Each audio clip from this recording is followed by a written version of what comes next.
The yellowed papers scattered across Professor Edmund Hartwell's desk told a story of failure that spanned 4 decades. Each equation, each crossed-out theorem, each margin note marked with increasingly desperate question marks represented another attempt at solving what the mathematical community had dubbed Hartwell's ghost, a theoretical framework that could revolutionize how humanity understood infinity itself. Before we jump back in, tell us where you're tuning in from, and if this story touches you, make sure you're subscribed, because tomorrow I've saved something extra special for you. But on this particular October afternoon, as golden light streamed through the tall windows of Cambridge University's most prestigious mathematics department, those same papers would witness something extraordinary. Something that would make every academic journal in the world scramble to rewrite their understanding of what was possible. And it would all begin with a child who wasn't even supposed to be there. Professor Edmund Hartwell had spent most of his 72 years believing that brilliance was a currency you either possessed or didn't. Born in the industrial town of Sheffield in 1952, he had clawed his way from a working-class family to the ivory towers of academic excellence through sheer intellectual force. His father had been a steelworker who came home each night with blackened hands and stories of 12-hour shifts. His mother had cleaned offices until her knees gave out when Edmund was 16. They had sacrificed everything for his education, selling their wedding rings to pay for his mathematics textbooks, eating beans on toast for months so he could afford university application fees. Edmund never forgot the sound of his mother's worn slippers shuffling across the linoleum floor at 4 in the morning, brewing tea before another day of scrubbing floors in buildings where men in suits made more in an hour than she made in a month. That sacrifice had forged something steel-hard in Edmund's core, a determination that bordered on obsession. He graduated summa cum laude from Oxford at 20, completed his doctorate by 24, and published his first groundbreaking paper on infinite series by 26. The mathematical world took notice. By 30, he was the youngest professor ever tenured at Cambridge University. By 40, he had 3 Fields Medal nominations and a reputation as one of the most brilliant mathematical minds of his generation. But Professor Hartwell had been carrying something else for the past 40 years, a question so complex, so seemingly impossible, that it had consumed his life like a beautiful, maddening obsession.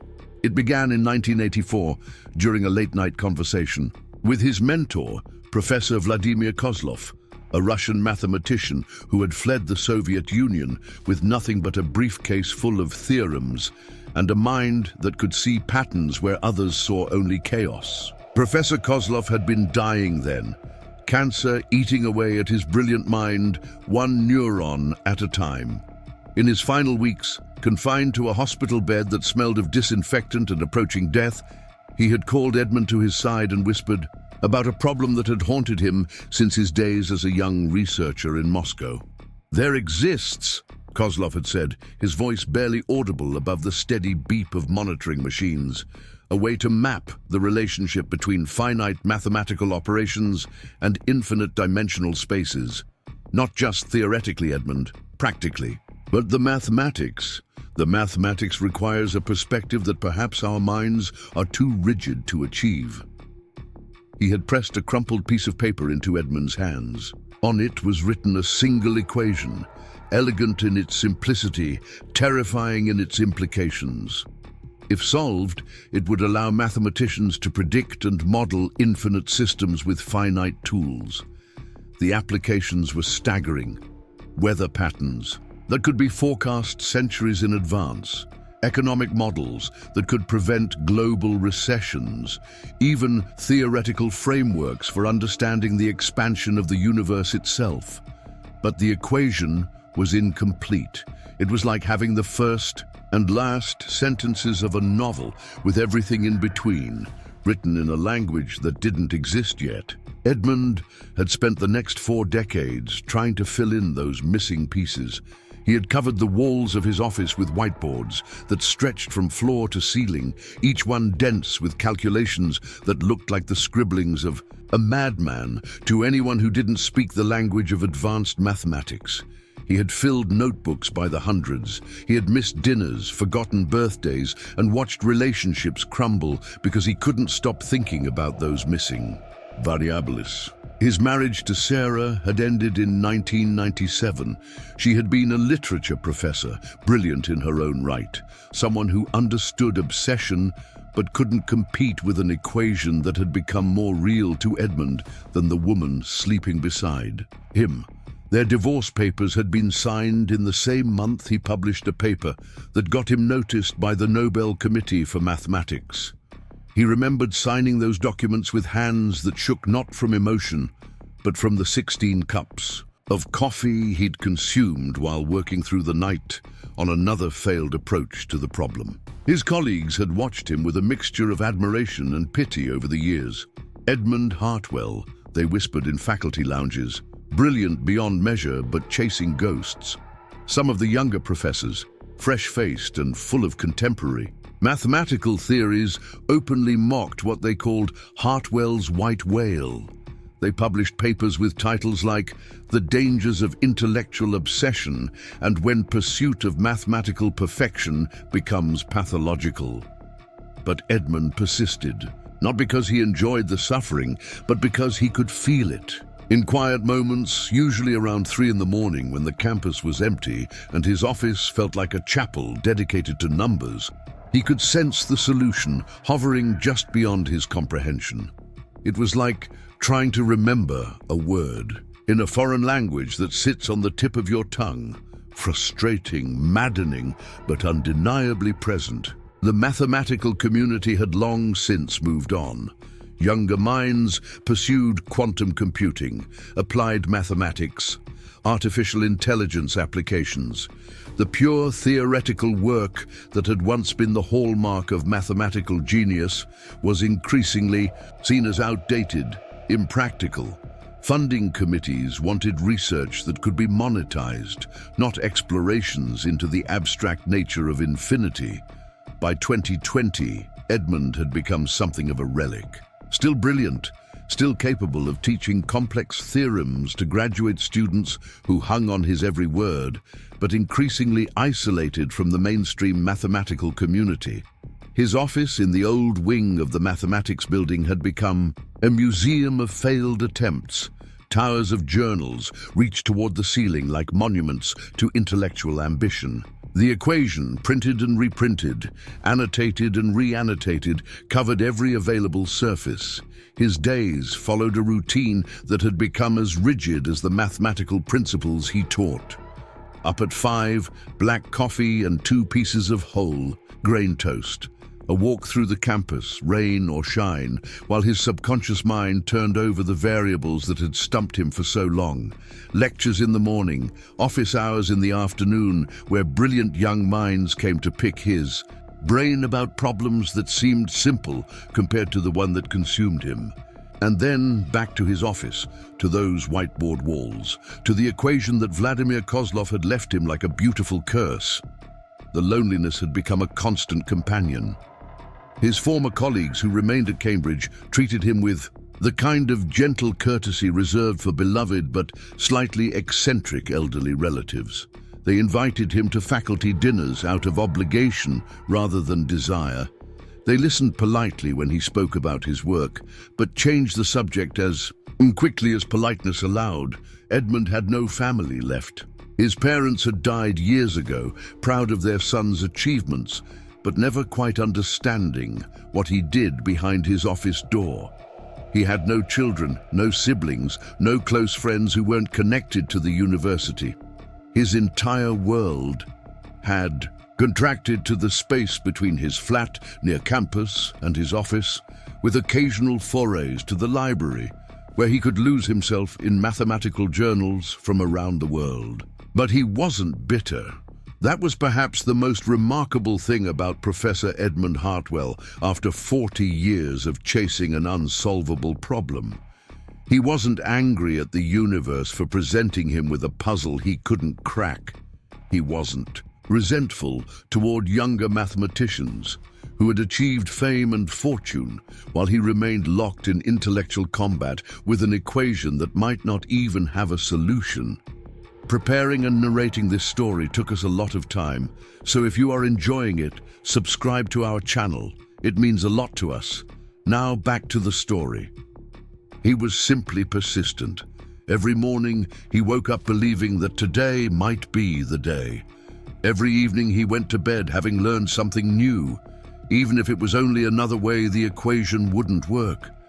He had developed the kind of patience that could only come from decades of disciplined failure, the rare ability to find joy in the pursuit rather than demand satisfaction from the destination.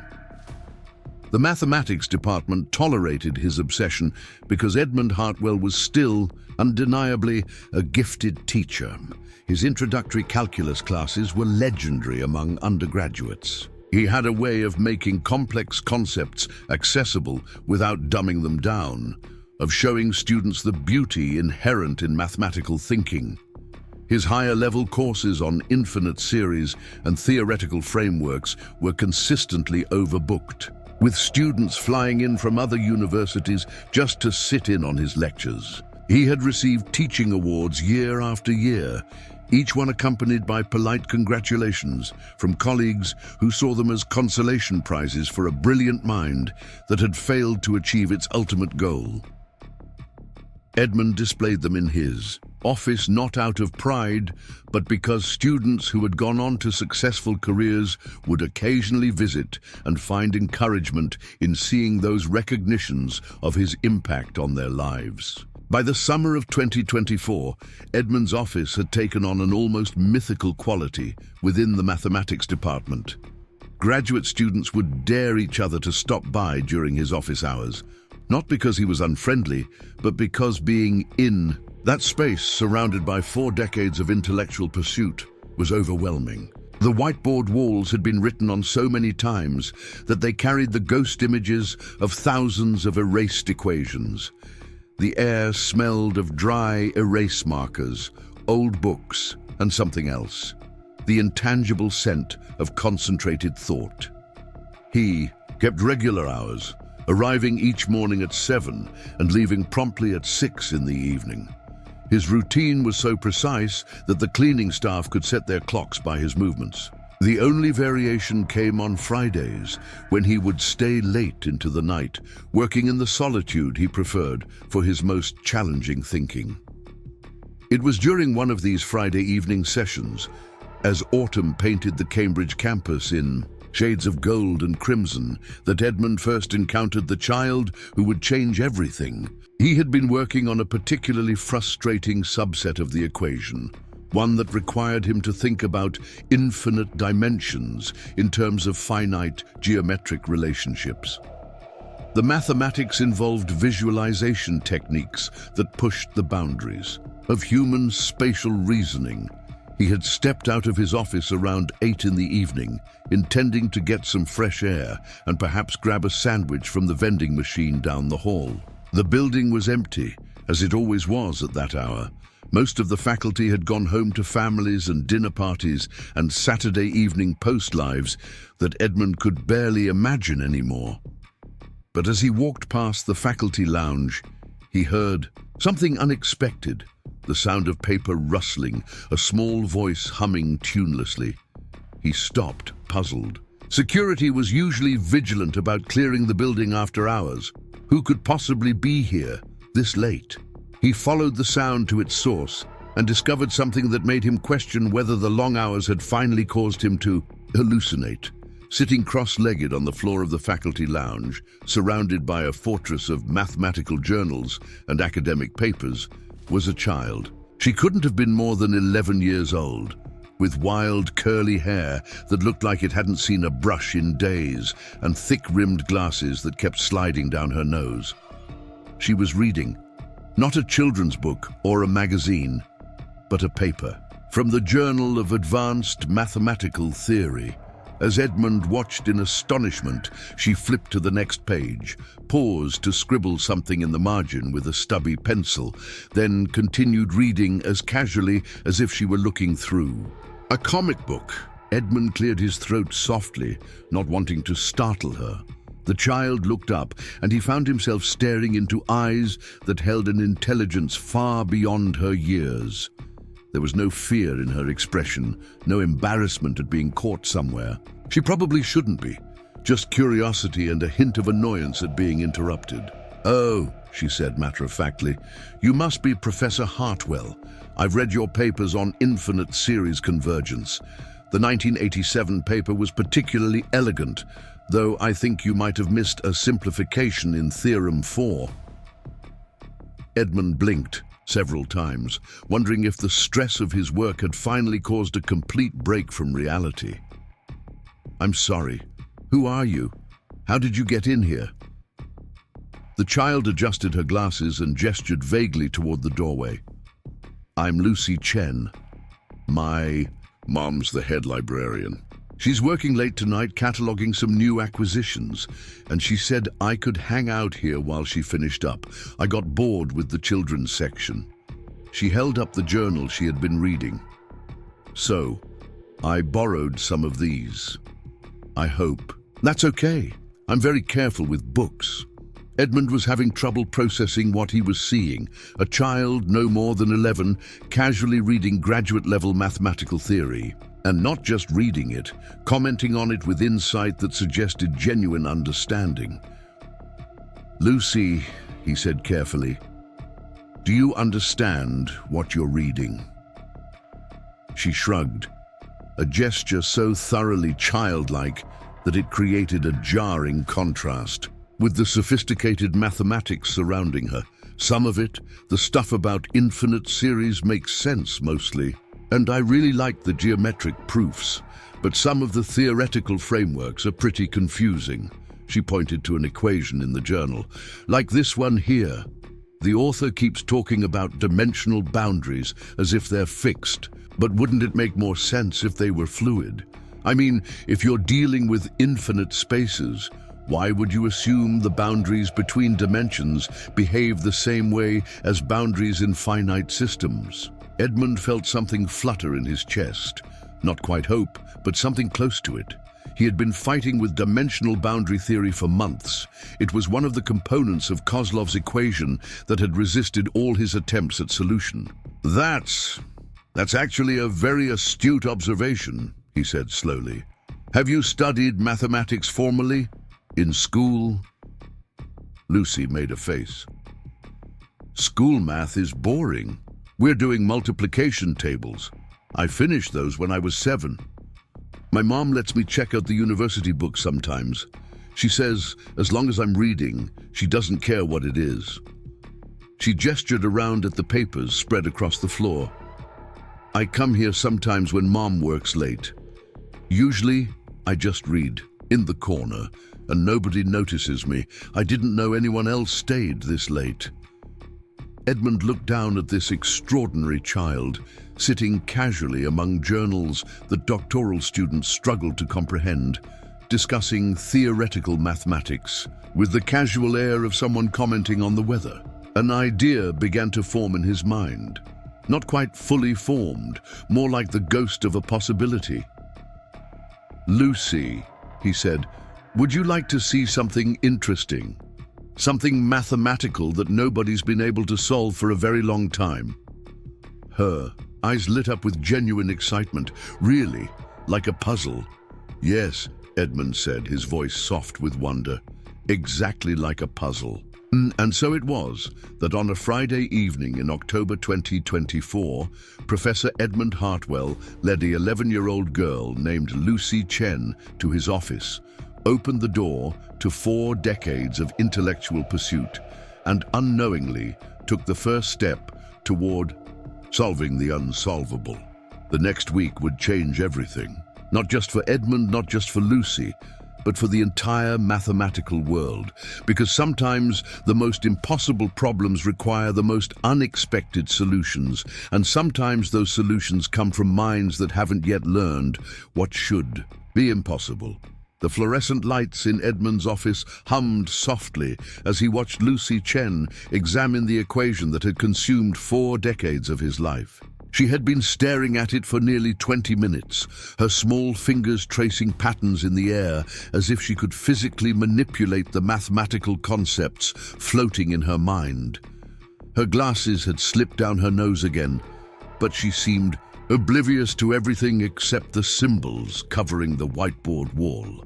Edmund had explained the basics of Kozlov's equation to her, though he wasn't entirely sure why. Perhaps it was the loneliness talking, or maybe the desperate hope that a fresh perspective might illuminate something he had overlooked. He had shown mathematical problems to colleagues, graduate students, even visiting professors from Harvard and MIT. None of them had offered anything more than polite interest and suggestions he had tried years ago. But Lucy was different. She didn't approach the equation with the baggage of traditional mathematical training. She didn't automatically assume certain pathways were impossible or dismiss unconventional approaches before giving them proper consideration. As she studied the whiteboard, Edmund noticed she wasn't just looking at the equation itself, but at the patterns between his various attempts, the relationships connecting his failed approaches. "Professor Hartwell," she said finally, not taking her eyes off the board, "can I ask you something that might sound silly?" Edmund nodded, settling into his desk chair. At this point, he was willing to entertain any question, no matter how unusual. "When you're thinking about infinite dimensional spaces," Lucy continued, "do you always think about them as getting bigger, like expanding outward in directions we can't see?" "Yes, that's the traditional conceptual framework. We imagine dimensions extending beyond our 3-dimensional experience." Lucy tilted her head, still staring at the equation. But what if that's backwards? What if infinite dimensions aren't about expanding outward, but about contracting inward? What if instead of thinking about bigger spaces we can't see, we should be thinking about smaller spaces that contain everything? Edmund felt something shift in his chest.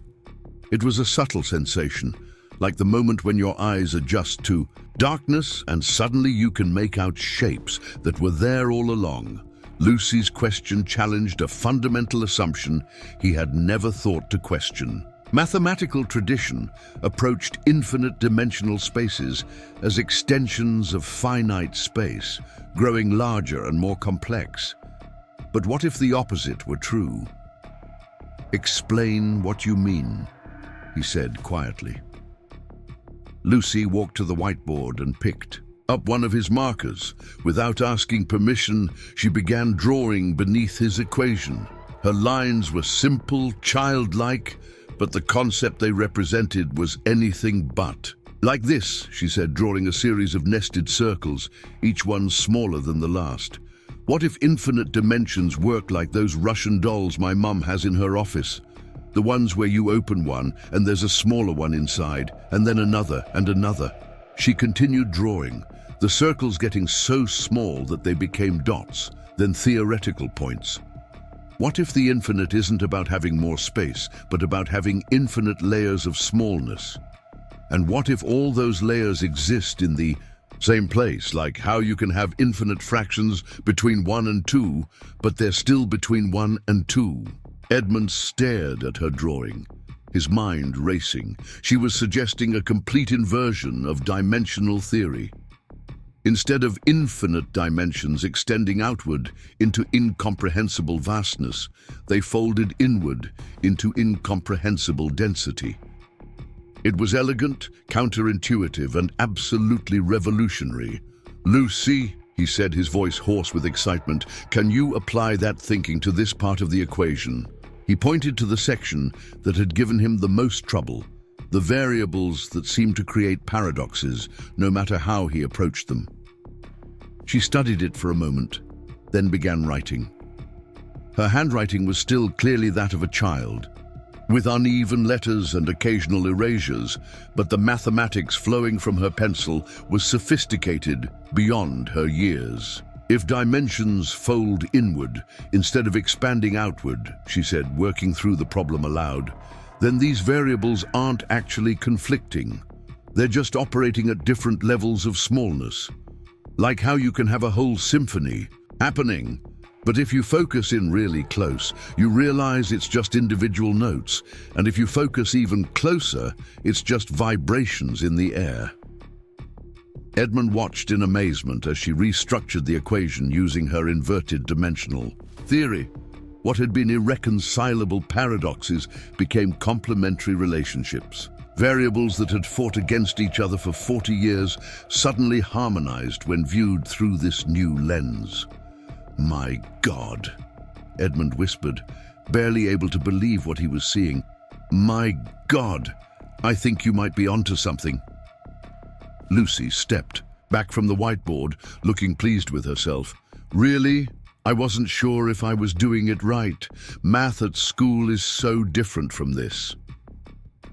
Edmund was already pulling books from his shelves, searching for specific theorems that might support Lucy's approach. His hands shook slightly as he flipped through pages, comparing established mathematical principles with the child's innovative thinking. "Lucy, what you've just proposed could revolutionize how we understand dimensional mathematics.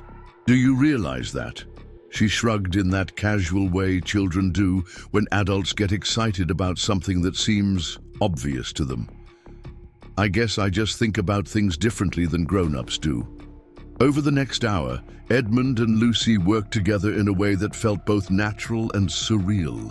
He would pose mathematical challenges, explain theoretical frameworks, and provide the formal language for concepts.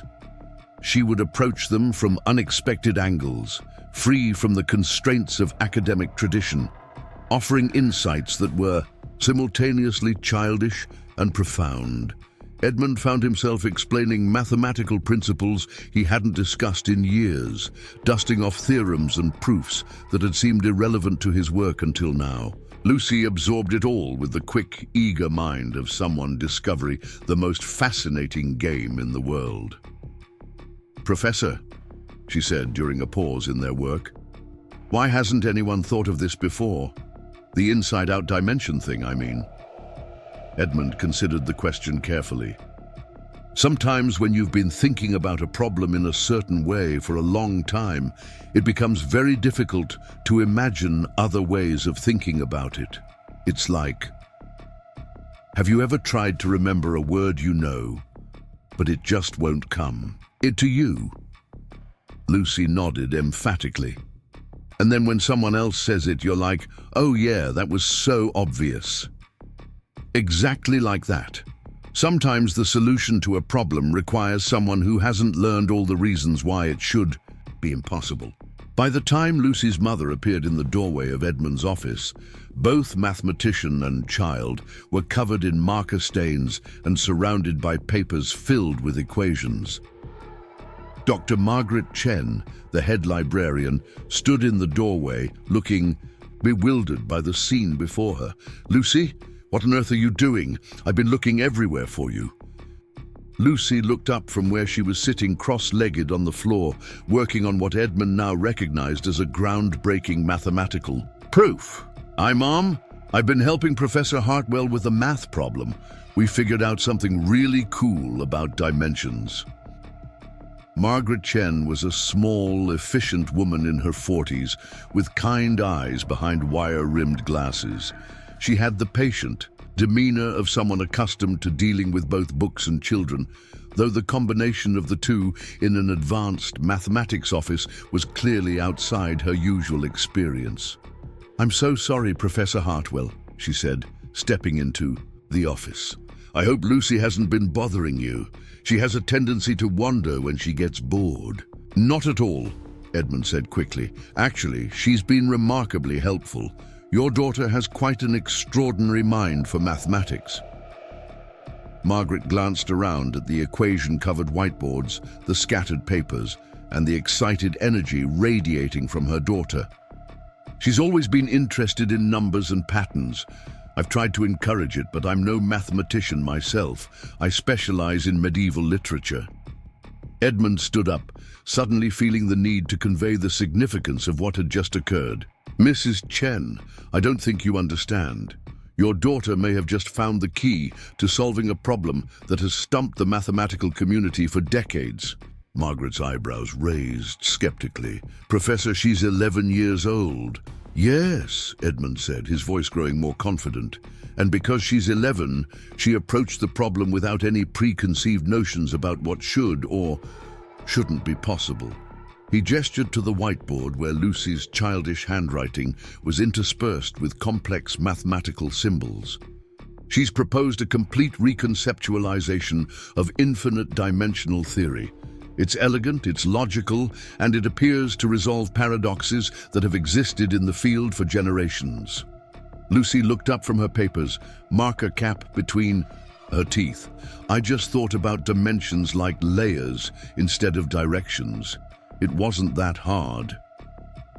Margaret Chen stared at her daughter, then at Edmund, then at the intimidating mathematics covering every surface of the office. Her expression shifted from skepticism to wonder to something approaching alarm.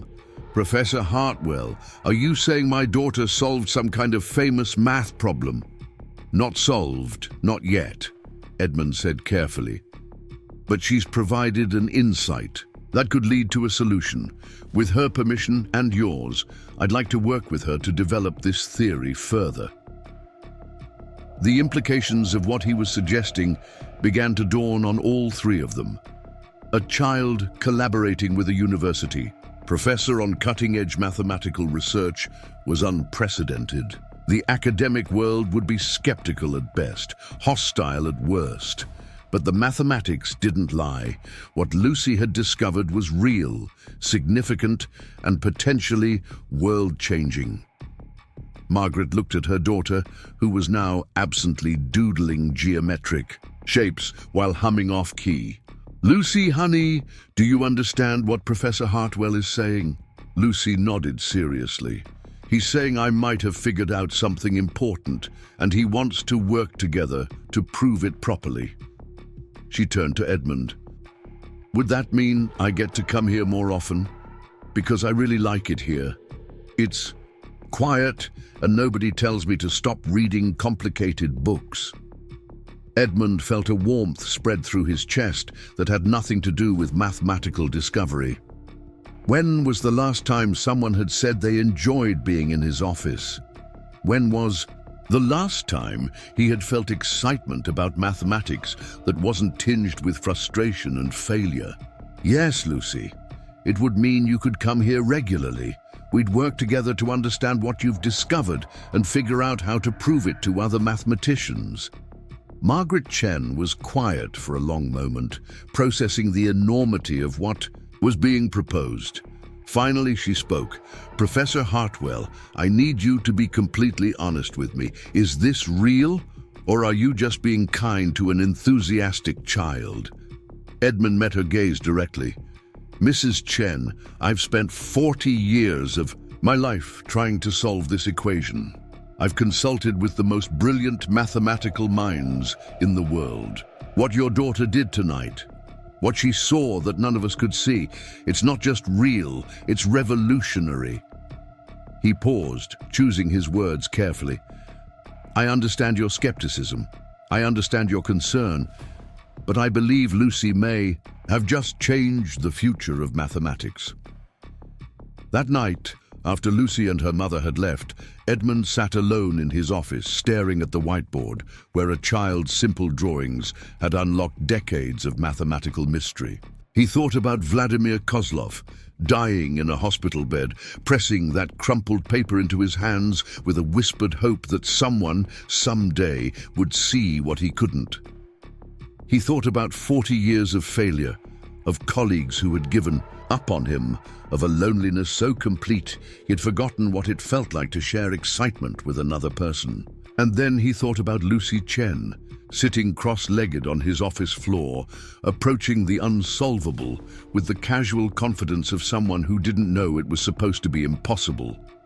For the first time in decades, Edmund Hartwell went to sleep that night not with the weight of failure pressing down on him, but with the electric anticipation of possibility. Tomorrow, he would begin the process of formally testing Lucy's theory. Tomorrow, he would start the delicate work of convincing the academic world that an 11-year-old child had succeeded where generations of mathematicians had failed. But tonight, he simply allowed himself to feel something he had almost forgotten existed: hope. The next morning brought challenges that Edmund hadn't anticipated. As he arrived at his office earlier than usual, he found Dr. Richard Pemberton, the head of the mathematics department, waiting for him in the hallway. Pemberton was a thin, sharp-faced man in his 50s who had always treated Edmund with the kind of polite tolerance reserved for aging colleagues who had outlived their usefulness. "Edmund," Pemberton said, falling into step beside him as he unlocked his office door. "I heard you had an interesting visitor yesterday evening." Edmund paused, key halfway into the lock. News traveled fast in the insular world of university departments. "If you're referring to Lucy Chen, yes, she's a remarkable young woman." "She's a child, Edmund. A child who was apparently found in your office late at night, working on mathematics, far beyond what should be appropriate for someone her age." Edmund pushed open his office door, not inviting Pemberton in, but not excluding him either. "She's extraordinarily gifted, Richard. What she accomplished yesterday could have significant implications for the field." Pemberton's eyes swept over the equation-covered whiteboards, taking in the mix of Edmund's decades-old work and Lucy's fresh additions. "Edmund, you're a brilliant mathematician. You've been an asset to this university for 40 years. But this is problematic." He gestured toward the whiteboard, where Lucy's childish handwriting was interspersed with complex symbols. "You can't seriously be suggesting that a primary school student has solved a problem that has eluded you for 4 decades. Edmund set down his briefcase carefully, choosing his words with equal care. "I'm suggesting that she's offered a perspective that has eluded all of us. And that perspective may be the key to understanding something we've been approaching incorrectly for generations." "Edmund, listen to yourself. You're talking about a child. Even if she is gifted, even if she has some natural mathematical intuition, she lacks the foundation, the education, the experience to understand the complexities of theoretical mathematics at this level." Pemberton moved closer to the whiteboard, studying Lucy's work with obvious skepticism. "This looks like the doodlings of a bright child who's picked up some mathematical vocabulary. It's not serious academic research." Edmund felt a familiar frustration building in his chest, but it was different now. For 40 years, that frustration had been directed inward, at his own inability to solve Kozlov's equation. Now it was directed outward, at the closed-mindedness of academic tradition. "Richard, I've shown this equation to dozens of colleagues over the years. Professors from MIT, Harvard, Oxford, the Sorbonne. None of them offered anything approaching Lucy's insight. Because they're serious academics who understand the established principles of dimensional mathematics," Pemberton replied sharply. "They don't chase after wild theories proposed by children." Edmund turned to face his department head directly. "What if the established principles are wrong? What if we've been so committed to traditional approaches that we've blinded ourselves to other possibilities?" Pemberton sighed heavily. "Edmund, I understand you're desperate to solve this problem. I understand it's been your life's work, but you cannot stake your professional reputation on the mathematical musings of an 11-year-old girl." "My professional reputation?" Edmund laughed, a sound with no humor in it. "Richard, what professional reputation? I'm the professor who spent 40 years chasing an unsolvable equation. I'm the cautionary tale younger faculty tell their students about the dangers of intellectual obsession." He gestured around his office, at the towers of journals, the equation-filled whiteboards, the evidence of 4 decades of dedicated failure. I have nothing left to lose, but I might have something extraordinary to gain. Pemberton studied him for a long moment, then shook his head. I can't allow it, Edmund. I can't have a professor in my department collaborating on research with a child. The liability issues alone would be a nightmare, and if word got out to the broader academic community, if word got out that Cambridge University was the place where one of the greatest mathematical breakthroughs in history occurred, Edmund interrupted, where an 11-year-old girl succeeded where generations of academics failed, where a respected professor lost his grip on reality and started believing in fairy tales, Pemberton countered. The two men stared at each other across 4 decades of professional history, 40 years of polite tolerance now stripped away to reveal fundamental disagreement about what mathematics could and should be. Finally, Edmund spoke. Richard, I'm going to continue working with Lucy Chen. I'm going to develop her theory and prove its validity. I'm going to do this because I believe it will revolutionize our understanding of infinite-dimensional mathematics. Pemberton's face hardened. Edmund, if you insist on pursuing this foolishness, I'll have no choice but to consider it an abandonment of your professional responsibilities. There will be consequences. Then there will be consequences, Edmund said quietly. After Pemberton left, Edmund sat alone in his office, staring at the whiteboard where Lucy's simple drawings had unlocked a mystery 4 decades in the making. He thought about professional consequences, about academic reputation, about the careful life he had built within the safe boundaries of university respectability. Then he thought about a child sitting cross-legged on his floor, approaching the impossible with casual confidence, seeing solutions where others saw only problems. The choice, when he finally made it, felt like liberation. That afternoon, he called Margaret Chen at the library. When Lucy answered the phone instead, her voice bright with curiosity, Edmund found himself smiling for the first time in weeks. Lucy, this is Professor Hartwell. I was wondering if you'd like to come back to my office this evening. I think we have more work to do. The weeks that followed became a blur of discovery and controversy in equal measure. Edmund found himself living in 2 worlds simultaneously: the sterile, politically charged atmosphere of university bureaucracy and the electric excitement of working with Lucy Chen on mathematics that could reshape human understanding of reality itself. Their evening sessions had become routine. Lucy would arrive around 6 after completing her regular schoolwork, her backpack stuffed with notebooks and pencils. Margaret Chen would drop her off with a mixture of pride and apprehension, still struggling to fully comprehend that her daughter was collaborating on research that could earn Nobel Prizes. Edmund had transformed part of his office into something resembling a child-friendly workspace. He'd brought in a smaller desk, positioned at Lucy's height, and stocked it with supplies. But Lucy rarely used it, preferring to work on the floor, surrounded by papers or standing at the whiteboards, her small hands moving with surprising precision as she manipulated symbols and concepts. The mathematics they were developing together defied easy categorization. It was part pure theory, part applied physics, part philosophical inquiry into the nature of space itself. Lucy's inverted dimensional theory had proven to be more than just an interesting insight. It was a fundamental reimagining of how mathematical space could be understood.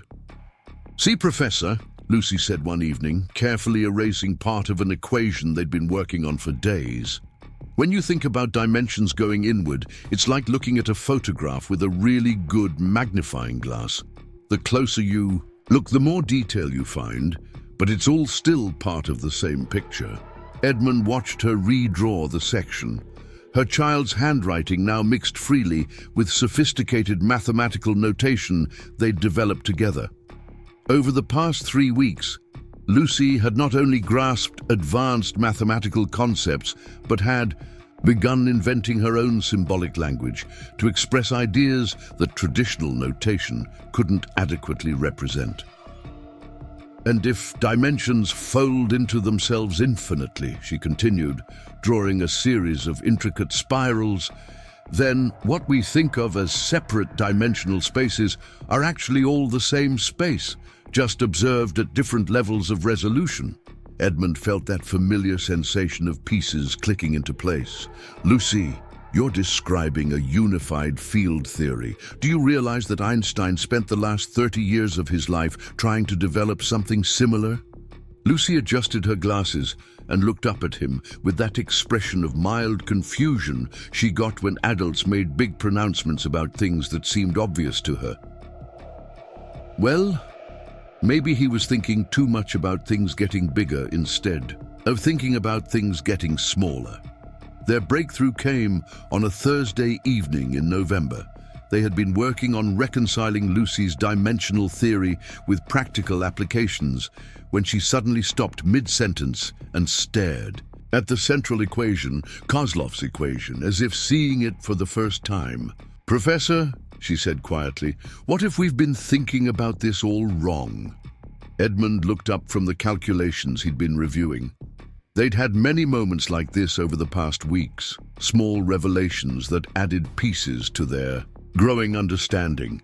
But something in Lucy's voice suggested this was different. "What do you mean?" Lucy walked to the main whiteboard and pointed to a section of the equation that had particularly troubled Edmund, a series of variables that seemed to create paradoxes no matter how they were arranged.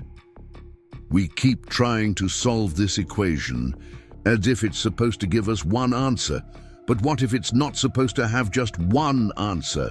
What if it's supposed to have every answer?" Edmund felt his breath catch. "Explain." Lucy picked up a marker and began writing beneath Kozlov's equation.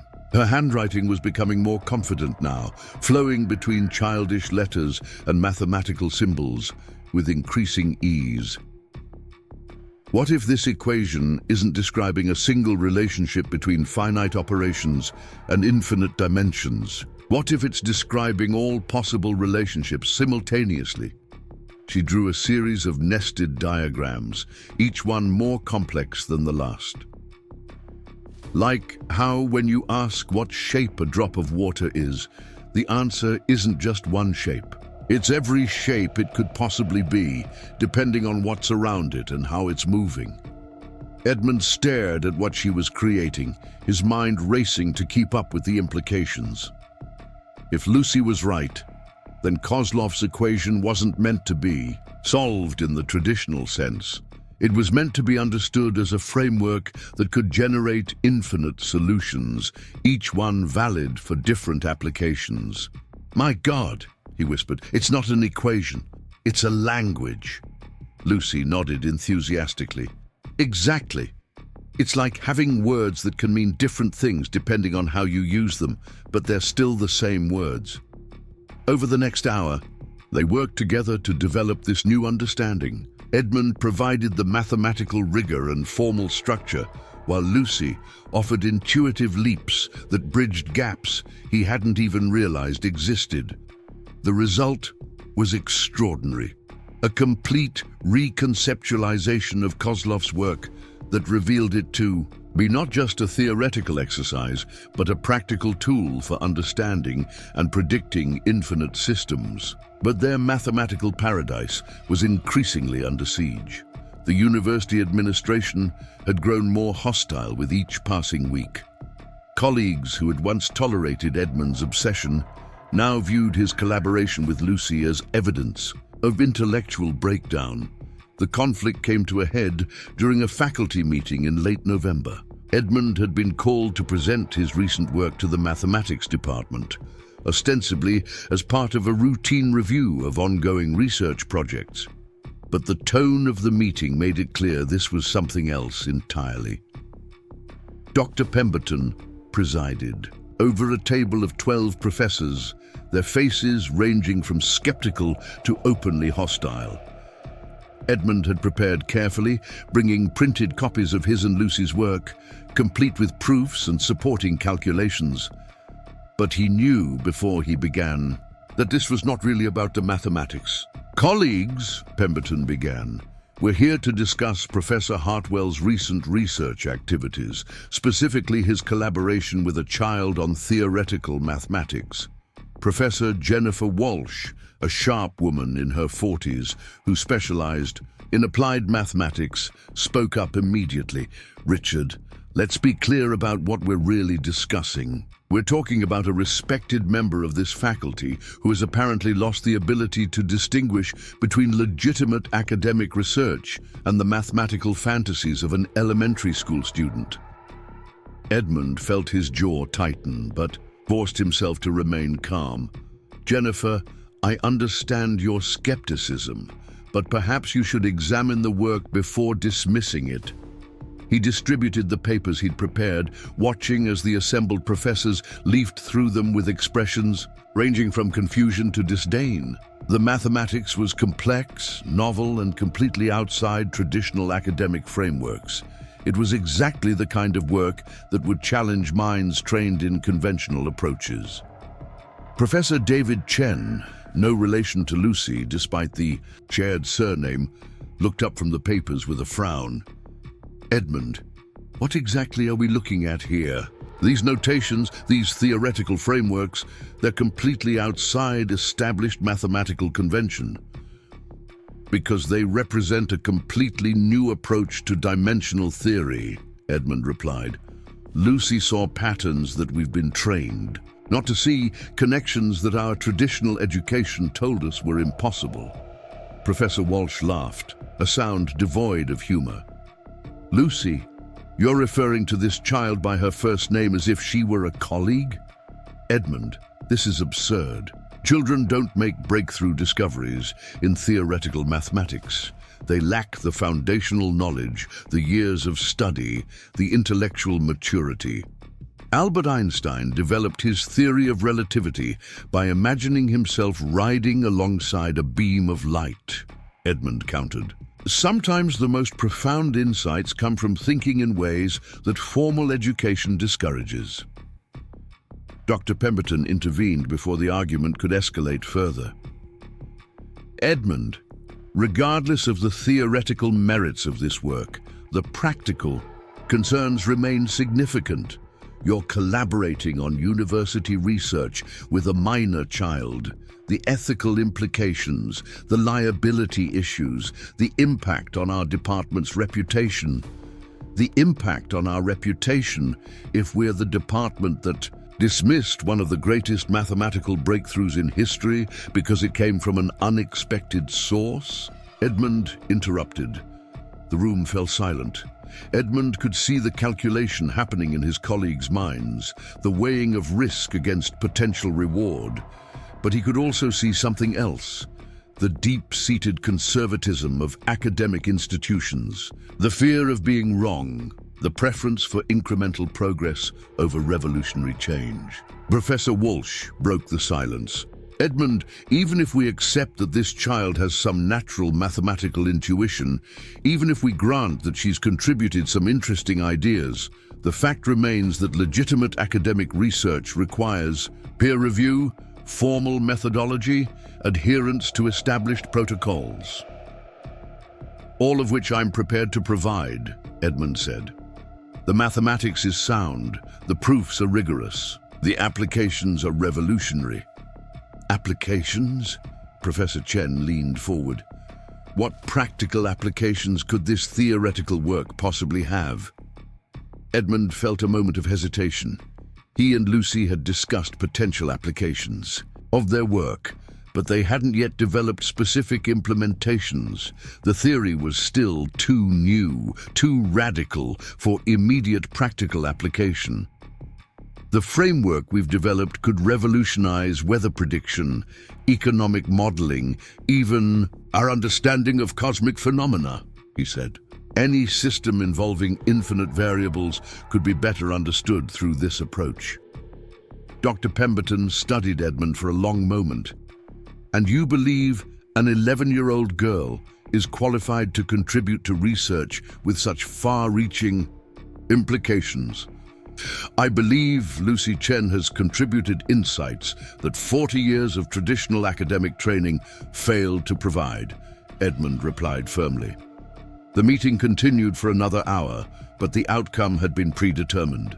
The faculty voted, by a margin of 10-2, to censure Edmund for conduct incompatible with academic standards and to prohibit any further collaboration between him and Lucy within university facilities.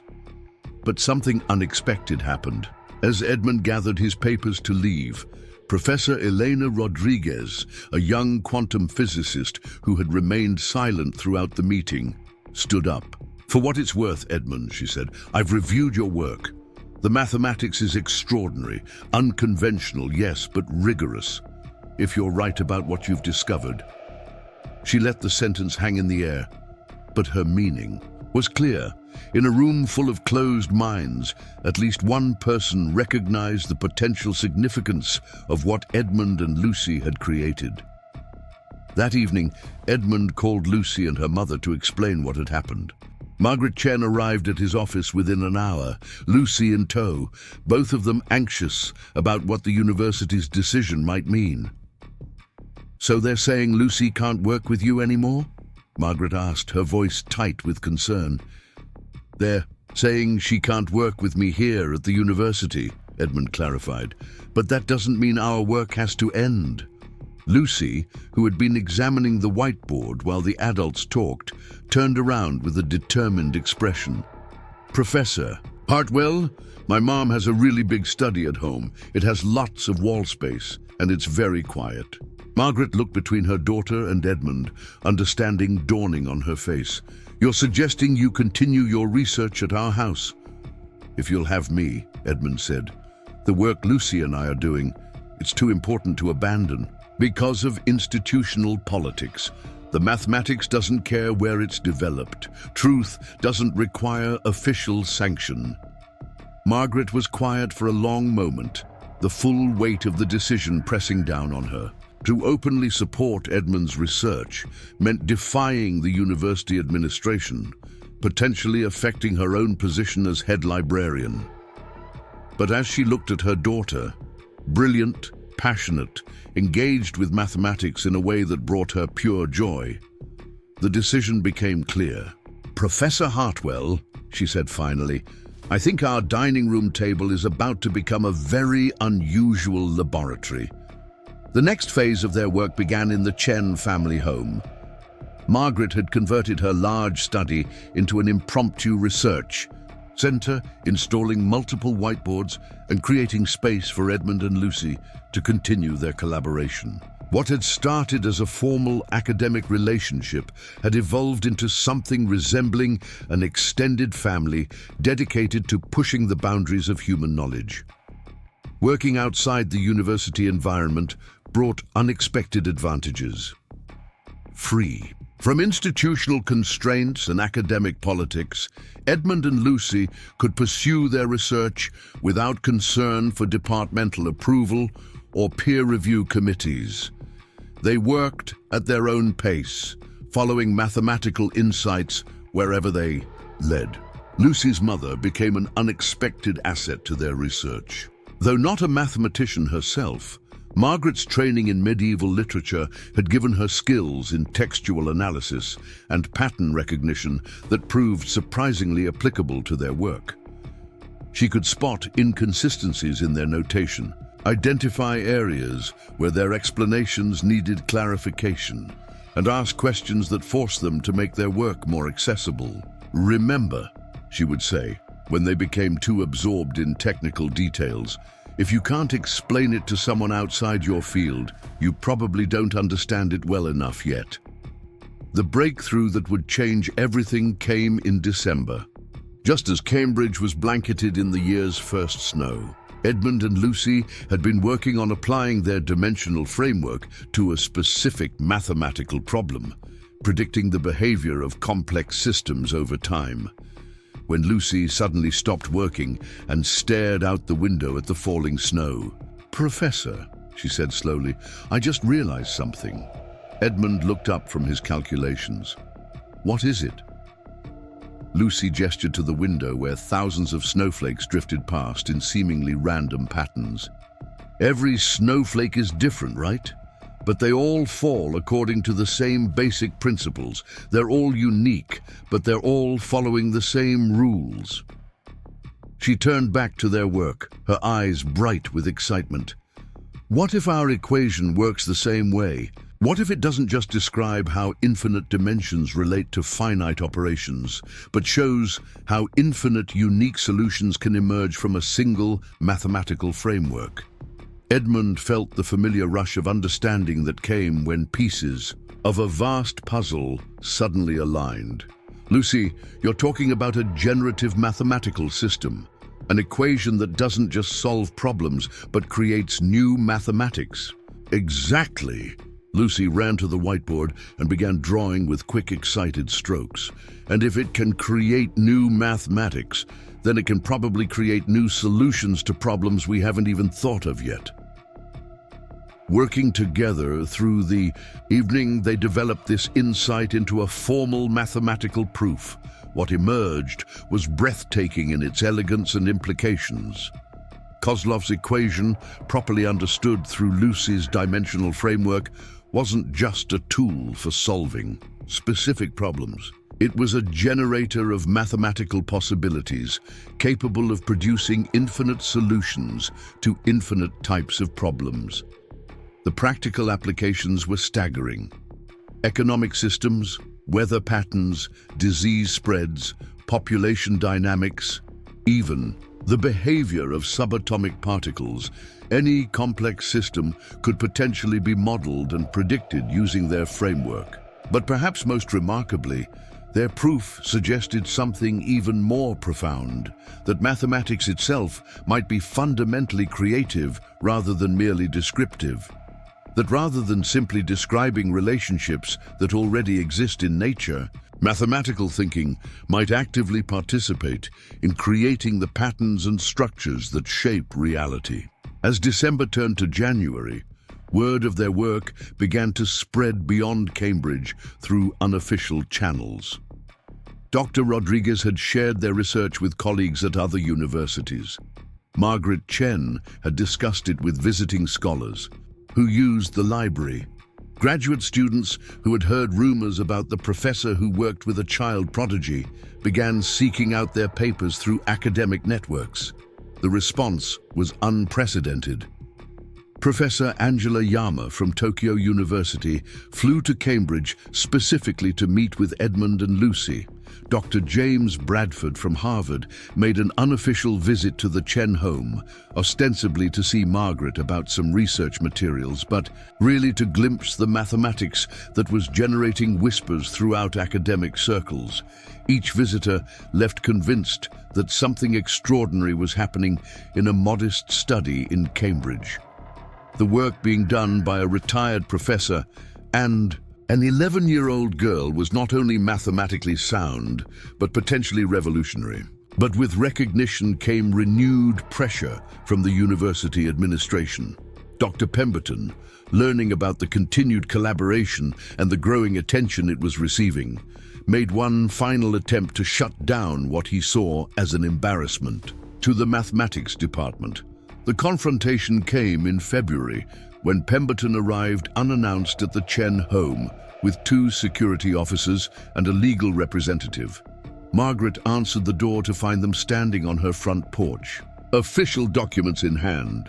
"Mrs. Chen, I'm here to inform you that Professor Hartwell is in violation of his employment contract by continuing unauthorized research collaboration with a minor.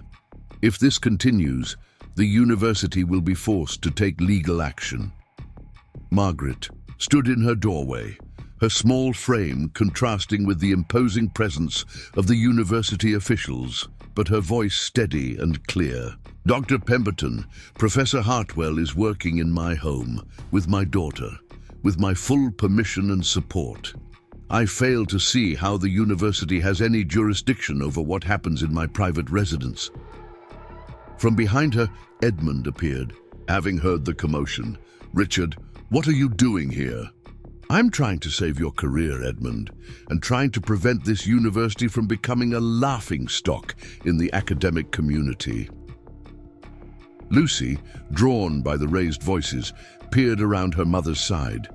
Despite being the subject of the dispute, she seemed more curious than concerned about the adult drama unfolding at her front door. "Dr. Pemberton," Margaret continued, "I think you should know that several prominent universities have already expressed interest in this research. MIT has offered to provide funding and facilities for Professor Hartwell and Lucy to continue their work. The Royal Society has requested a formal presentation." Pemberton's face flushed red. "Mrs. Chen, you cannot seriously believe that a child is qualified to conduct research at that level." Lucy stepped forward, looking up at the department head with the same calm confidence she brought to solving mathematical problems. "Dr. Pemberton, would you like to see what we've discovered? I could show you how the equation works. It's really quite beautiful once you understand it." For a moment, Pemberton looked down at this small girl who had caused such upheaval in his ordered academic world. Perhaps he saw something in her eyes: intelligence, sincerity, genuine enthusiasm for knowledge that gave him pause. But institutional pride and professional conservatism ultimately won out. "Miss Chen," he said stiffly, "mathematics is a serious discipline that requires years of study and formal training. I'm sure your efforts are admirable for someone your age, but they cannot be confused with legitimate academic research." Lucy nodded politely, as if he had simply expressed a preference for tea over coffee. "I understand why you might think that, Dr. Pemberton, but the mathematics doesn't really care about age or credentials. It just cares about being true." The next day, Edmund submitted his resignation from Cambridge University. After 40 years of institutional life, of department meetings and administrative bureaucracy and academic politics, he was finally free to pursue mathematics purely for its own sake. The news of his resignation, combined with the growing rumors about his work with Lucy, created a sensation in the mathematical community. Supporters and detractors lined up on opposite sides of what became known as the Cambridge controversy. Some dismissed the entire affair as a cautionary tale about aging professors who had lost their grip on reality. Others saw it as a brave stand against institutional closed-mindedness. But a growing number of mathematicians, physicists, and theorists were focusing on the work itself, and what they saw there was undeniably extraordinary.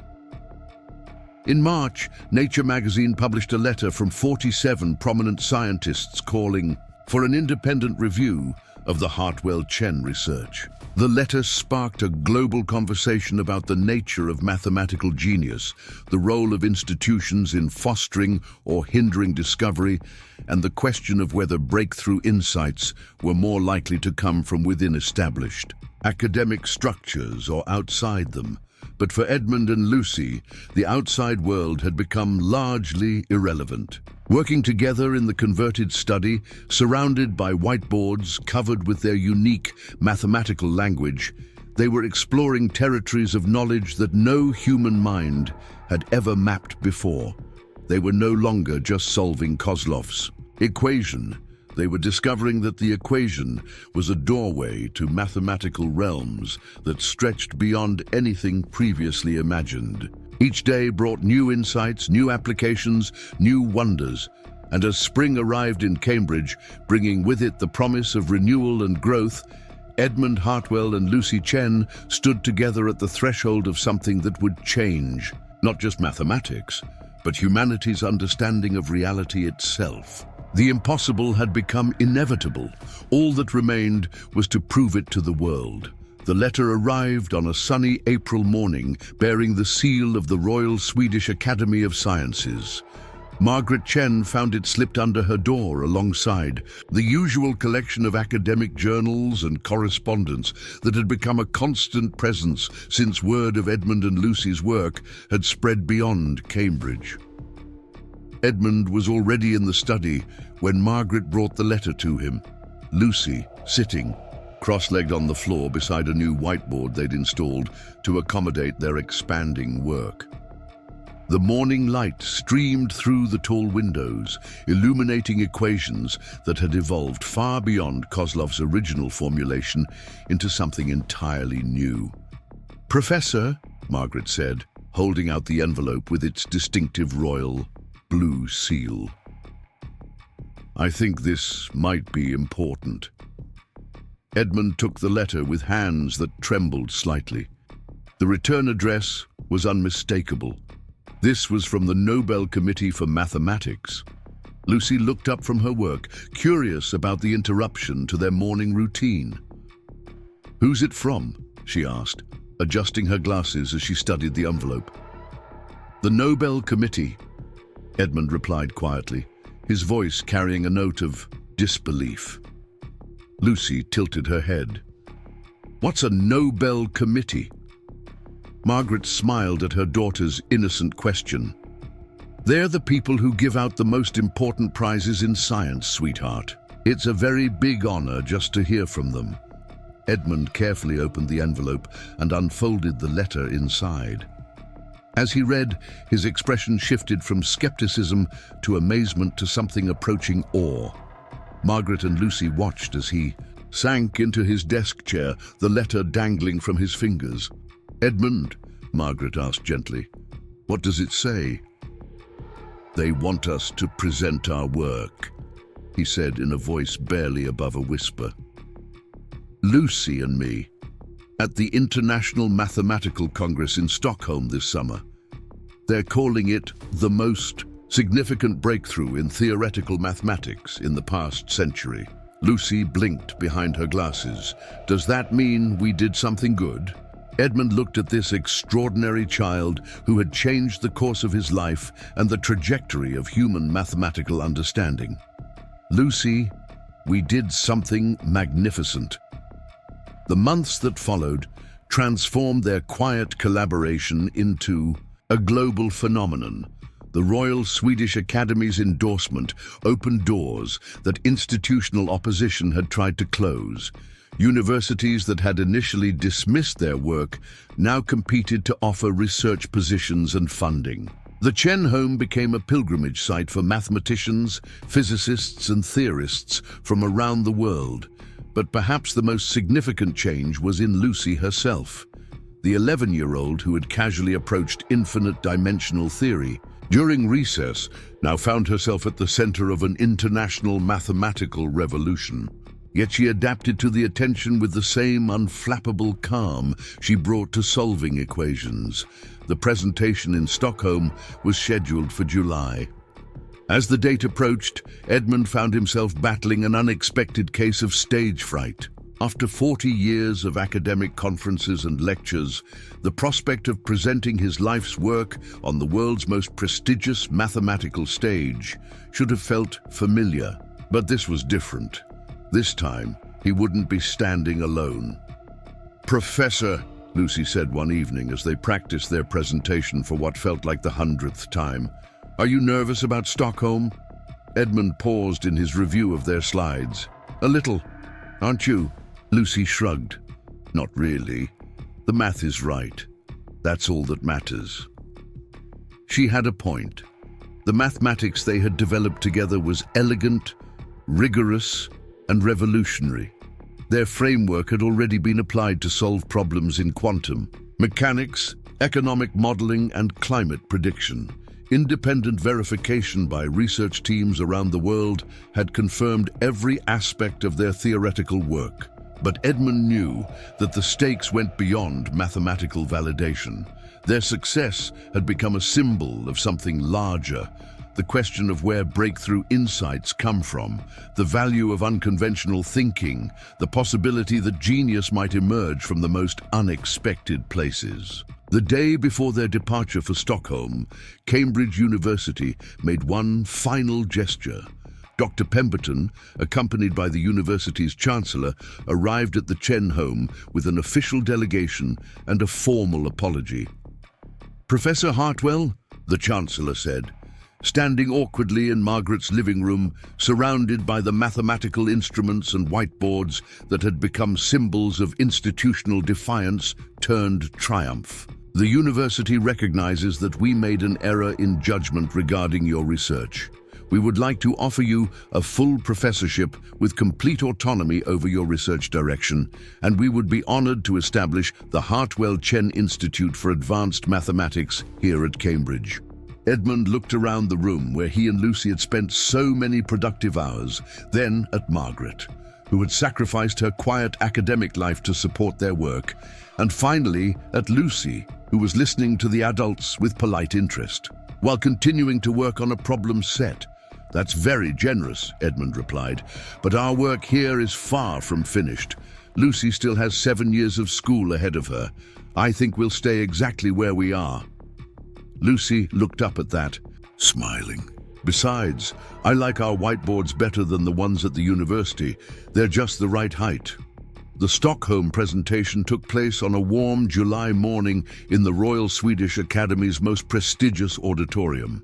An audience of 800 of the world's leading mathematicians, physicists, and scientists filled every seat. Media representatives from dozens of countries had gathered to witness what many were calling the most significant mathematical presentation in decades. Edmund stood at the podium, looking out at the sea of faces, some friendly, some skeptical, all intensely curious about what they were about to witness. Beside him, Lucy sat in a chair that had been specially adjusted for her height, completely at ease, despite the attention of hundreds of the world's most brilliant minds. "Ladies and gentlemen," Edmund began, his voice carrying clearly through the auditorium. 40 years ago, my mentor, Vladimir Kozlov, asked me to solve an equation that seemed impossible. Today, my colleague Lucy Chen and I would like to show you not just how we solved it, but how that solution has opened a doorway to entirely new realms of mathematical possibility. They had structured their presentation to tell the story of their discovery, from Lucy's initial insight about dimensional inversion to their development of generative mathematical frameworks. Edmund handled the theoretical foundations and historical context, while Lucy demonstrated the practical applications with a clarity that made complex concepts accessible even to experts in other fields. The audience remained silent as Lucy walked to the presentation board and began writing. Her handwriting had improved significantly over the months, but it still carried the unmistakable characteristics of a child's script. Yet the mathematics flowing from her marker was undeniably sophisticated. "The key insight," Lucy explained, her voice clear and confident, was realizing that infinite dimensions don't extend outward like we usually think. They compress inward like layers in an onion. Each layer contains the same amount of information as all the layers above it combined, but organized differently. She drew a series of diagrams that had become famous throughout the mathematical world over the past months. When you understand this, problems that seemed impossible become solvable. Not because the math gets easier, but because you're looking at it from the right direction. The presentation continued for 90 minutes, with Edmund and Lucy working together to demonstrate applications of their framework to problems ranging from particle physics to economic prediction. They showed how their approach had already led to breakthroughs in weather forecasting accuracy and had suggested new approaches to understanding consciousness and artificial intelligence. When they finished, the auditorium was completely silent. For a moment, Edmund wondered if they had somehow failed to communicate the significance of their work. Then, someone in the back row began to applaud, and within seconds, the entire audience was on its feet. The standing ovation lasted for 15 minutes. Professor Yama from Tokyo University was openly weeping. Dr. Rodriguez, who had supported their work from the beginning, shouted, "Brilliant!" above the applause. Even some of the most conservative mathematicians in attendance seemed moved by what they had witnessed. During the question period that followed, Lucy fielded inquiries from Nobel laureates and Fields Medal winners with the same patient thoughtfulness she brought to explaining fractions to her school friends. When an elderly professor from the Sorbonne asked about the philosophical implications of their generative mathematics framework, Lucy considered the question seriously before answering. "I think math has always been creative," she said. "We just didn't realize it before. Every time someone solves a problem, they're not just finding an answer that was already there. They're making something new exist in the world. Our equation just makes that process more obvious." The formal presentation was followed by 3 days of workshops, demonstrations, and collaborative sessions. Lucy found herself surrounded by some of the world's most distinguished scientists, all eager to understand her unconventional approach to mathematical thinking. She answered their questions with patience and enthusiasm, never seeming overwhelmed by the attention. One particularly memorable moment occurred during a workshop on applications in quantum mechanics. Professor Henrik Andersson, a Nobel laureate in physics, was struggling to understand how Lucy's dimensional framework could be applied to certain quantum phenomena. After 20 minutes of increasingly technical discussion, Lucy quietly walked to the board and drew a simple picture of a cat. "Professor Andersson," she said, "you're thinking of Schrödinger's cat, right? The one that's alive and dead at the same time?" The professor nodded, intrigued. "Well, what if the cat isn't alive and dead at the same time? What if there are just lots of layers of reality, and in some layers the cat is alive, and in other layers it's dead, but they're all the same cat?" She added more details to her, creating a visual representation of her inverted dimensional theory applied to quantum superposition. The cat isn't changing states. You're just looking deeper into the layers to see which version of reality you're observing. Professor Andersson stared at the drawing for several minutes, then turned to his colleagues with an expression of enlightenment. "My God," he said, "she's solved the measurement problem." The impact of the Stockholm presentation extended far beyond the mathematical community. Major newspapers ran front-page stories about the 11-year-old girl who had revolutionized mathematics. Television networks produced documentaries. Lucy's image, a small figure standing confidently before a wall of complex equations, became iconic. But perhaps more importantly, their work began to inspire a fundamental shift in how society thought about intelligence, education, and the nature of discovery. Schools around the world started implementing programs designed to encourage unconventional thinking. Universities began questioning their admission criteria and research methodologies. Lucy herself remained remarkably unchanged by the attention. She continued attending her regular school, playing with friends, and helping her mother with household chores. She also continued working with Edmund, pushing their mathematical framework into new territories of application and understanding. On the flight back from Stockholm, Edmund found himself reflecting on the extraordinary journey that had brought them to this point. From a lonely professor chasing an unsolvable equation to partners in one of the greatest mathematical breakthroughs. In history, the transformation seemed almost too remarkable to be real.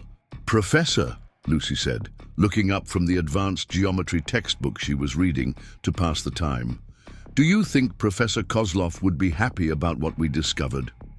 Edmund considered the question, thinking about his old mentor, dying in a hospital bed, pressing that crumpled paper into his hands with such desperate hope.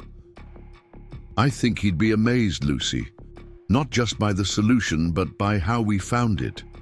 I don't think even he imagined that his equation would be solved by a partnership between a stubborn old professor and a brilliant young girl who sees mathematics differently than anyone else ever has." Lucy smiled and returned to her book, Outside the airplane window, the Atlantic Ocean stretched endlessly below them, its surface broken into patterns that might have seemed random to most observers, but that Lucy and Edmund now understood as expressions of the same deep mathematical principles that governed everything from subatomic particles to galactic clusters. Back in Cambridge, Margaret Chen had prepared a celebration dinner. But the real celebration was the quiet return to routine, the daily sessions in their converted study, the gradual development of new mathematical territories, the simple pleasure of pursuing knowledge for its own sake.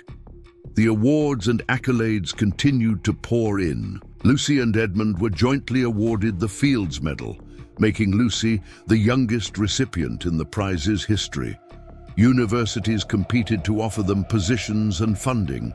Publishers fought over the rights to their collaborative autobiography.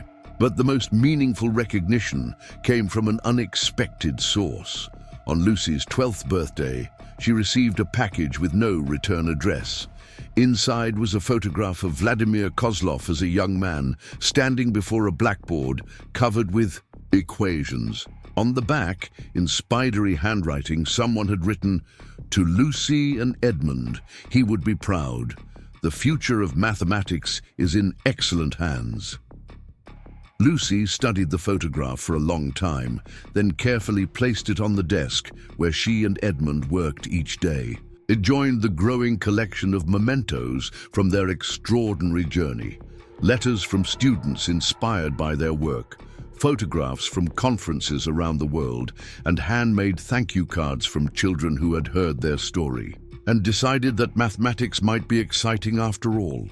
As autumn returned to Cambridge, bringing with it the familiar rhythm of academic year beginnings, Lucy started middle school. Her teachers had been briefed about her mathematical abilities, but they were still unprepared for a student who could solve calculus problems during geometry class, while helping struggling classmates understand basic algebraic concepts.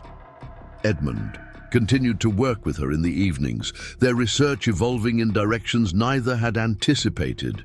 They were no longer just solving problems. They were creating new types of mathematics, developing conceptual frameworks that future generations of mathematicians would use to explore realities not yet imagined. Their collaboration had become something unprecedented in the history of science, a true intellectual partnership between minds separated by 6 decades, but united by a shared vision of what mathematics could become.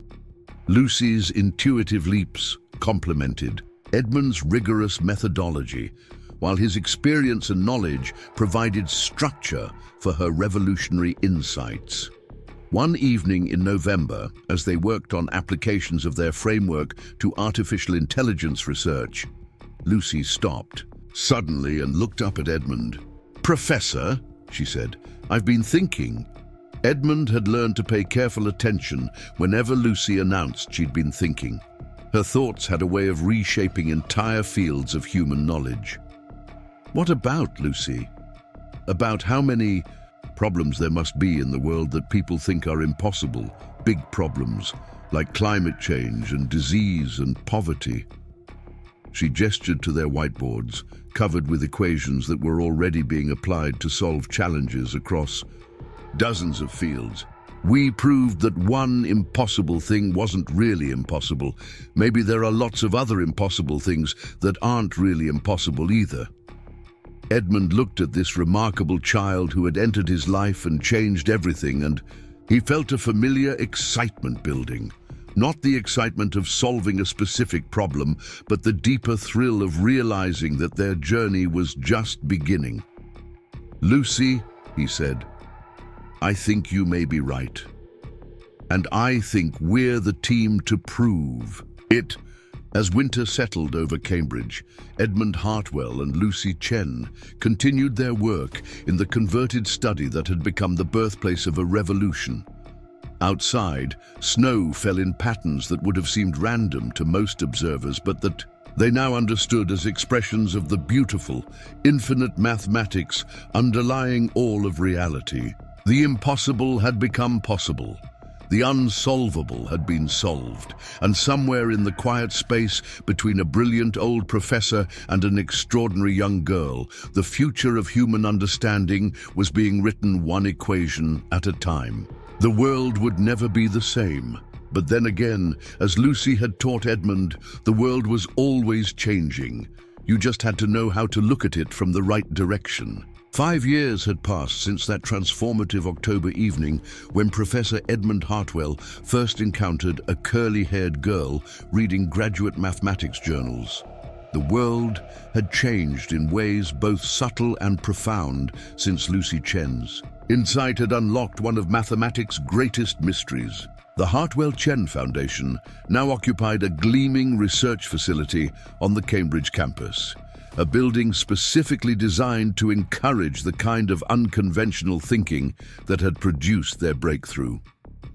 Unlike traditional academic buildings with their rigid corridors and isolated offices, the Foundation's space flowed organically with collaborative areas that invited spontaneous interaction between researchers of all ages and backgrounds. Lucy, now 16, moved through these spaces with the easy confidence of someone who had grown up reshaping the boundaries of human knowledge. She split her time between advanced coursework at Cambridge, her ongoing mathematical research, and what had become her passion project, teaching young children that the impossible was simply an invitation to think differently. Every Saturday morning, the Foundation hosted Impossible Saturday, a program where elementary school children worked alongside some of the world's most brilliant mathematicians to explore problems that had no known solutions. The sessions were chaotic, joyful affairs, where 7-year-olds offered suggestions that occasionally left PhD candidates scrambling to reassess their assumptions. Edmund, now 77, had found in these sessions a joy he never knew was possible. Watching children approach complex problems with the same fearless curiosity Lucy had shown years earlier reminded him daily that brilliance wasn't about credentials or years of study. It was about remaining open to wonder. "Professor Hartwell!" called out Sarah, an 8-year-old who had been attending the sessions for 6 months. "I think I know why the computer can't predict when people will be happy." Edmund knelt down to her level, a practice he'd developed over the years. Children, he'd learned, shared their most profound insights more freely when adults literally met them where they were. "Tell me your thinking, Sarah." "Well, the computer tries to predict happiness like it's a math problem with one right answer. But what if happiness is like colors? There are infinite colors, and they're all real, and they're all right. But you can't predict which one someone will like best because it depends on everything about them that makes them unique." Edmund felt that familiar spark of recognition, the same sensation he'd experienced the first time Lucy had explained her dimensional theory. Sarah's insight about the subjective nature of emotional states could revolutionize how artificial intelligence systems approached human psychology. Across the room, Lucy was working with a group of teenagers on applications of their framework to environmental science.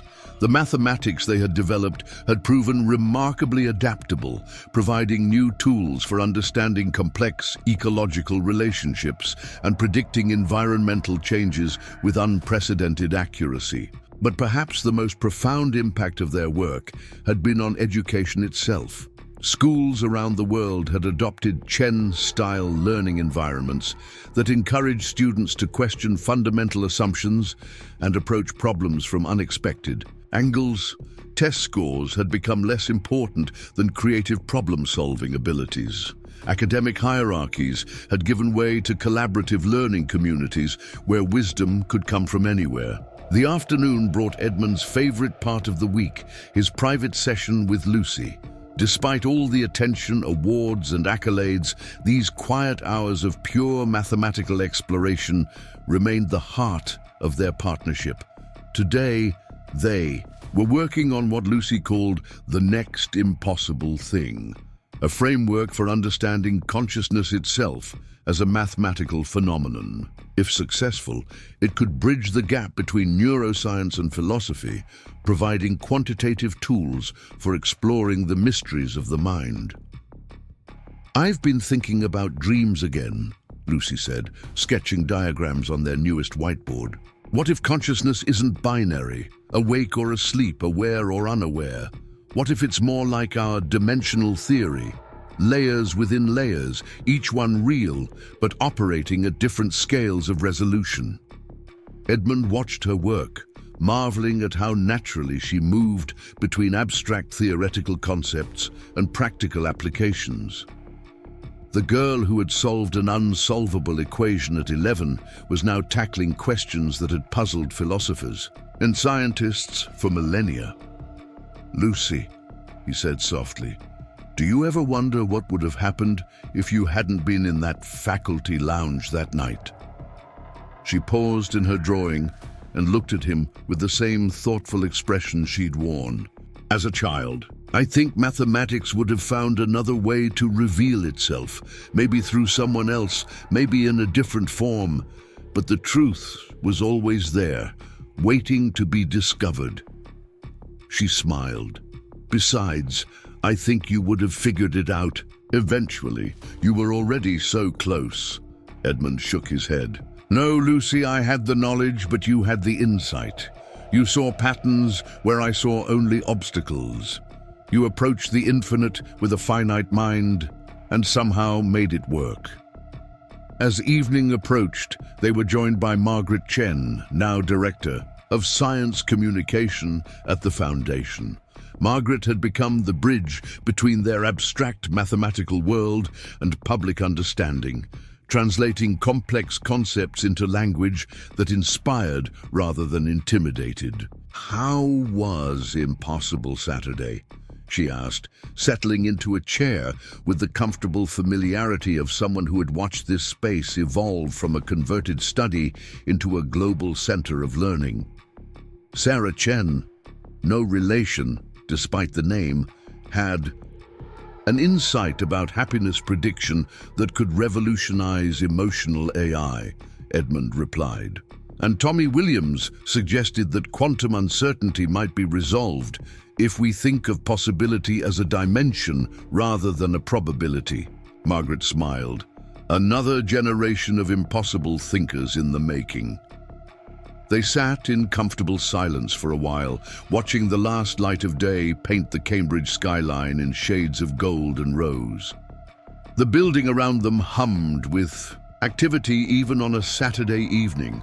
Researchers from 6 continents working on problems that would have been inconceivable just years earlier. "You know what I find most remarkable?" Margaret said finally. "It's not just that you solved Kozlov's equation. It's that you proved something even more important, that the most profound breakthroughs often come not from within established systems, but from the fresh perspectives of those willing to question everything." Lucy nodded thoughtfully. "I think that's what Professor Kozlov really left us, not just an equation to solve, but a reminder that every impossible is really just a challenge to think differently." Edmund looked around at what their collaboration had created, a space where age didn't determine wisdom, where failure was celebrated as learning, where the impossible was simply another word for not yet discovered. His life's work with Lucy had grown into something far beyond solving a single equation.